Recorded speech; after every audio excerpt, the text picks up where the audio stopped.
Everyone, welcome back excellent MRL coaching centre पर। Guys आपका स्वागत है। तो गाइज आज की हम इस वीडियो में कवर करने जा रहे हैं कंप्यूटर की शॉर्ट ट्रिक।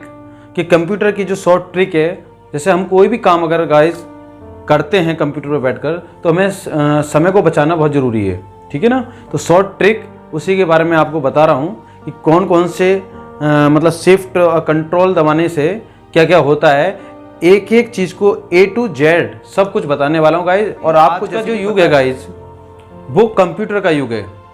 आप देख सकते हो कि टेक्नोलॉजी कितनी तेज़ी से बदल रही है गाइज। हर घर में आने वाले समय में कंप्यूटर हो जाएगा और हर काम कंप्यूटर।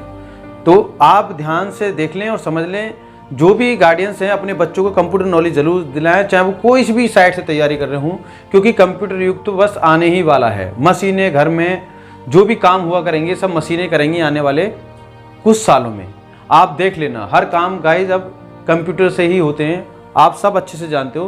तो इसमें मैं आपको कीबोर्ड के बारे में बताया होता है, वही चीज़ में इसमें शॉर्ट ट्रिक से गाइज आपको बताने वाला हूं। क्योंकि आज चुटकी दबाते ही हम टेक्नोलॉजी किस तरीके से हमारी ज़िंदगी में बढ़ती जा रही है और क्या किस तरीके से हम आज के टाइम में कंप्यूटर का जो युग है हम जी रहे हैं गाइज, ठीक है। तो कंप्यूटर नॉलेज तो हमें बहुत ही ज़रूरी है गाइज। तो मैं आपको बस बता देता हूँ कि कंप्यूटर हर बच्चा घर पे अपने रखे, चाहे कैसे भी रखे, उसको सीखे ध्यान से, ठीक है नहीं, जिससे कि हमें आगे आने वाले कल में परेशानी ना हो। तो आते हैं टॉपिक पर और दिखाते हैं आपको गाइज, ठीक है नहीं। सबसे पहले हम लेके चलेंगे अपना एक टॉपिक सेट किया है हमने गाइज, कि जैसे आपको बता दूं कि जब हम कंप्यूटर ये चलाते हैं गाइज, ये है हमारा कंप्यूटर, ठीक है। अब इस कंप्यूटर को चलाने के लिए हमें एक जरूरत होती है किसकी? कीबोर्ड की। ये हो गया हमारा कीबोर्ड। तो कीबोर्ड में कंट्रोल ये हो गया, शिफ्ट ये हो गया, इस तरीके से टैब ये हो गया। तो हमें कब क्या दबाने से क्या मिलेगा, यही चीज गाइस हम आपको इस वीडियो में दिखाने वाले हैं या समझाने वाले हैं, ठीक है ना। जैसे एक एक चीज को अच्छे समझेंगे। कंट्रोल मतलब ये वाला कंट्रोल का बटन ये होता है, इसको दबाएंगे +A, इसको दबाए रखना है, मतलब छोड़ना नहीं है, कभी दबा के फिर हटा लूं उंगली। इसको दबाए रखना है, +A दबाना है, ये वाला A। यहाँ पे उंगली रखेंगे और ये दबा दिया, ठीक है। तो क्या हो जाएगा? सिलेक्ट ऑल, मतलब हर एक चीज सिलेक्ट हो जाएगी। जो टेक्स्ट है आपका लिखा हुआ वो सभी क्या है, सभी को टेक्स्ट को क्या कर लेगी? सिलेक्ट कर लेगी उसको, ठीक है ना। तो किसी भी टेक्स्ट को जैसे हमें अगर सिलेक्ट करना है, जो पेज हमारे लिखाई वाला होता है उसी को टेक्स्ट बोलते हैं, अगर उसको हमें पेस्ट करना है या कुछ भी करना है तो सबको सिलेक्ट हो जाएगा वो, ठीक है। किसको दबाने से? Ctrl+A को। ऐसी Ctrl+B ये किस काम में आती है? तो Ctrl+B आती है बोल्ड, मतलब अक्षरों को चौड़ा करने के लिए। जैसे ये लाइन है, इसको और मोटा करने के लिए इसे बोल्ड बोलेंगे, ठीक है ना। सिलेक्ट करते हुए टेक्स्ट को बोल्ड करने के लिए होता है। Ctrl+C, तो कंट्रोल का बटन दबाएंगे, प्लस क्या दबाएंगे हम यहाँ पर? C करेंगे, Ctrl+C तो सिलेक्ट हो जाएगा। तो सिलेक्ट करने के बाद फिर हम क्या करेंगे? इसको टेक्स्ट को कॉपी कर लेंगे, ठीक है नहीं। फिर है नेक्स्ट हमारा Ctrl D दबाने से क्या होगा? कंट्रोल ये ही है और D दबा देंगे। अब क्या दबाएंगे यहाँ पर? D। तब क्या हो जाएगा? Ctrl D को अगर हम दबाएंगे तो फॉन्ट जो है विंडो ओपन करने के लिए है। जो फॉन्ट है हमारा, फॉन्ट विंडो ओपन करने के लिए। कब? Ctrl D अगर हम दबाएंगे तो क्या हो जाएगा? विंडो ओपन हो जाएगी गाइज हमारी, ठीक है नहीं। अगला हमारा टॉपिक है Ctrl E। तो कंट्रोल ये ही वाला और फिर हम दबा देंगे अब क्या? ई कहां दिखाई दे रही है हमारे को? ये है, ठीक है। तो इसको दबाने से क्या हो जाएगा? Ctrl E दबाने से टेक्स्ट को सेंटर में लाना होता है। आप इधर भी कर सकते हो, चाहे इधर भी कर सकते हो, तो आपको सेंटर में करना होगा, ठीक है गाइज। आगे चलेंगे Ctrl F। तो किसी शब्द को ढूंढने के लिए Ctrl F ये वाला कंट्रोल दबाना है, ठीक। फिर हमें कहां जाना है? F पर जाना है। F ये हो गया। तब क्या हो जाएगा गाइज हमारा? ये किसी भी शब्द को ढूंढने के लिए, कोई शब्द है जैसे जिस शब्द को हम ढूंढना चाह रहे हैं तो उसके लिए हम Ctrl F का यूज करेंगे। किसका? Ctrl+F का यूज करेंगे। Ctrl G अगला ऑप्शन है। कंट्रोल हमारा यही रहेगा, +G पे हम अब पहुंच जाएंगे। तब क्या होगा गाइज? Ctrl G मतलब किसी लाइन या पेज पर डायरेक्ट जाने के लिए। अब समझो इस बात को, किसी लाइन पर या पेज पर डायरेक्ट जाने के लिए हम Ctrl G का इस्तेमाल करेंगे। कंट्रोल यहां दबाएंगे और G का बटन इस तरह से दबा रखेंगे, फिर ये दबा देंगे, तो आप कहाँ पहुँच जाएंगे, जिस चीज़ पर हम जाना चाह रहे हैं, डायरेक्ट जाने के लिए, बिल्कुल एकदम जाने के लिए। तो समय बच गया गाइज आपका। कंट्रोल एच, कंट्रोल यहाँ पर गए हम, फिर एच पर जाएंगे गाइज, एच हमारा ये हैगा। तो फिर हम क्या हो जाएंगे, रिप्लेस, किसी शब्द को हटाने के लिए। मान लो वहाँ पर एक टेक्स्ट हुआ है, कोई भी टेक्स्ट हमने ले लिया, उसमें किसी शब्द को हम हटाना चाह रहे हैं, तो उसको हटा सकते हैं आराम से। कैसे? कंट्रोल एच दबाकर। समझ में आ गया गाइज। नेक्स्ट आगे बढ़ते हैं। देखो एच के बाद क्या आता है गाइज, आई, ठीक है। तो अब है हमारा कंट्रोल, कंट्रोल क्या आ गया, कंट्रोल आई को दबाने से क्या करेंगे, इटैलिक, टेक्स्ट को इटैलिक करने के लिए, मतलब टेढ़ा हो जाएगा। जो उसमें शब्द दिए होते हैं टेक्स्ट में, ये जो शब्द हैं ये टेढ़े हो जाएंगे। कब? जब कंट्रोल आई हम दबा देंगे। तो कोई भी अक्षर, किसी भी चीज को हम पार्टिकुलर जो होता है उसको अलग दिखाना चाह रहे हैं, तो कंट्रोल आई दबा के इटैलिक कर सकते हैं उसको। समझ में आ गया। कंट्रोल कहां पर? यहां पर हमारा कंट्रोल है, और दबाना क्या है हमको, आई, ठीक। तो क्या हो जाएगा हमारा, इटैलिक। कंट्रोल जे, फिर कंट्रोल पे फिर जे, जे कहां पर है, यहां पर।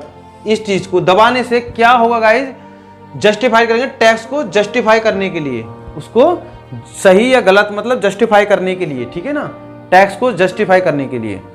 कंट्रोल के, कंट्रोल के से क्या हो जाएगा, इंसर्ट हाइपरलिंक पर जाने के लिए, मतलब इंसर्ट हाइपरलिंक जो होता है उस पर जाने के लिए क्या करेंगे, कंट्रोल के, कंट्रोल प्लस के। समझ में आ रहा नहीं, ठीक। फिर चलेंगे कंट्रोल एल। अब कंट्रोल एल, अब ऐसा टेक्स्ट को लेफ्ट में लाने के लिए, मतलब जो टेक्स्ट हमारा लिखा हुआ रहता है उसको लेफ्ट में लाने के लिए हम कंट्रोल एल का प्रयोग करेंगे। अच्छा लग रहा है, समझ में आ रहा है, ठीक है। आगे बढ़ते हैं। कंट्रोल एम, इसको इंडेंट बढ़ाने के लिए, कंट्रोल एम दबाने से इंडेंट बढ़ाने के लिए, ठीक है। कंट्रोल यहां पर और एम हमारा यहां पर ये आ गया, ठीक है। तो क्या हो जाएगा उससे गाइस, हमारा इंडेंट बढ़ाने के लिए कंट्रोल एन। अब कंट्रोल एन में क्या करेंगे हम, ये देखो, कंट्रोल में न्यू फाइल ओपन करने के लिए, मतलब न्यू फाइल ओपन करने के लिए क्या यूज करेंगे गाइस हम, कंट्रोल प्लस एन। अब कंट्रोल यहां पर और वो हमारा यहां पर, क्या होगा इससे, देखो, किसी फाइल को खोलने के लिए कंट्रोल प्लस ओ का यूज करेंगे। कंट्रोल पी, प्रिंट, डॉक्यूमेंट को प्रिंट करने के लिए कंट्रोल, और अगर हम पी दबाते हैं तो उसके हम क्या हो जाएगा, डॉक्यूमेंट को प्रिंट करने के लिए उसे डिमांड कर सकते हैं, ठीक है, ये ऑर्डर कर सकते हैं उसको। कंट्रोल क्यू क्या आ जाएगा, पैराग्राफ फॉर्मेटिंग को रिमूव करने के लिए। आगे बढ़ते हैं नेक्स्ट पेज में। अगला आता है कंट्रोल आर, मतलब टेक्स्ट को राइट में लाने के लिए, इंटरनेट पेज को रीलोड करने के लिए कंट्रोल आर का यूज करेंगे। मतलब टेक्स्ट को राइट में लाने के लिए और इंटरनेट पेज को दोबारा से रीलोड करने के लिए हम कंट्रोल आर का यूज करेंगे। कंट्रोल ये होगा हमारा और आर हम यहां पर ये कर देंगे, ठीक है, समझ में आ गया। कंट्रोल एस, डॉक्यूमेंट्स को सुरक्षित करने के लिए कंट्रोल प्लस एस कर दो। कंट्रोल ये रहा और एस हमारा ये रहा, तो हमारे जो डॉक्यूमेंट्स फाइल वगैरह होती है जो हमने बनाई होती है गाइस, तो वो उसमें आराम से सेव हो जाएगी। समझ में आ गया। अगला हम चलेंगे कंट्रोल टी, इंटरनेट के ब्राउजर में नया टैब ओपन करने के लिए और हैंगिंग इंडेंट क्रिएट करने के लिए। फिर है कंट्रोल यू, टेक्स्ट को अंडरलाइन करने के लिए कंट्रोल प्लस यू पे जाएंगे। यू कहाँ है हमारा, ये हो गया, तो टेक्स्ट हमारी क्या हो जाएगी, ये वाले जैसे अक्षर लिखे हुए होते हैं इसके नीचे ये अंडरलाइन हो सकते हैं, ये अंडरलाइन हो जाएंगे। यहां तक बात समझ में आ रही है गाइस। फिर आगे बढ़ेंगे कंट्रोल बी। कंट्रोल बी में क्या होगा, कॉपी या कट करते हुए टेक्स्ट को पेस्ट करने के लिए, ठीक है नहीं। कंट्रोल ये और बी हमारा ये आ गया। तो यहां तक समझ में आ गया गाइस। भाई कहां तक हो गया हमारा, ये समझ लो आप ध्यान से, बी तक हो गया है। फिर आया हमारा control W, control plus W दबाएंगे तब क्या हो जाएगा, क्लोज, किसी ओपन विंडो को बंद करने के लिए। अगर कोई विंडो हमारी चल रही है तो अगर हम उसको कंट्रोल प्लस डब्ल्यू करते हैं तो वो बंद हो जाएगी। कंट्रोल एक्स, टेक्स्ट को कट करने के लिए, और कंट्रोल बाय रीडो करने के लिए, रीडो अंडो, जैसे ऐसा होता है रीडो और अंडो, उसको हटाना और लगाना, जैसे ये कर रहा हूं मैं, ठीक है, समझ में आ रहा है गाइस, इसे बोलते हैं रीडो अंडो। फिर कंट्रोल जेड, अंडो करने के लिए, मतलब ये है केवल अंडो करने के लिए, ये वाला अंडो करने के लिए, समझ में आ रहा है, ठीक। तो गाइज ये आपके A to Z कंप्यूटर के जो कीवर्ड थे कंप्लीट हो चुके हैं गाइज। कंट्रोल दबाकर उंगली दबाए रखनी है इस पर और आपको A से लेके Z तक मैंने बताया गाइज। अगर गाइज आपको ये वीडियो थोड़ी सी इन्फॉर्मेशन अच्छी लगी हो या और भाग आप चाहते हैं तो कमेंट बॉक्स में लिखें। हमारे इस चैनल पे आपको नॉलेजेबल वीडियो मिलती रहेंगी गाइज। तो जो नए व्यूवर हैं हमारे चैनल को लाइक सब्सक्राइब गाइज, वो कंप्यूटर युग है। तो जो हमारे नए व्यूवर्स हैं और वीडियो अमेजिंग ऐसी देखना चाहते हैं तो हमारे चैनल को लाइक करें, सब्सक्राइब करें। मिलते हैं नेक्स्ट वीडियो, तब तक के लिए हैव अ नाइस डे।